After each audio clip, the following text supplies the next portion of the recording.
I was with my hostel mate the last time. And then he was asking me, why are you not scared if people are shouting, doing shukriya, and doing something strange on the street? Sabi ko, laki akong monumento, laki akong malabon. Pag nag-inarte ako, tatampalin ako ng mga mga tropa ko.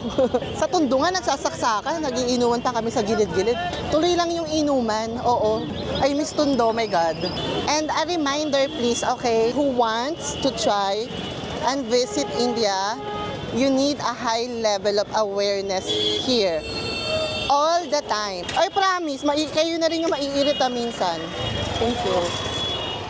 Like, India is is test of your patience. Matetest talaga yung mo dito, pasensya mo. At mauubos na rin at the same time. To everyone who's watching this, listen carefully. India is not for beginners, okay? So if you want to start backpacking, I do not recommend this. But if you want, pero kung feeling mo naman skilled ka, magaling ka, go.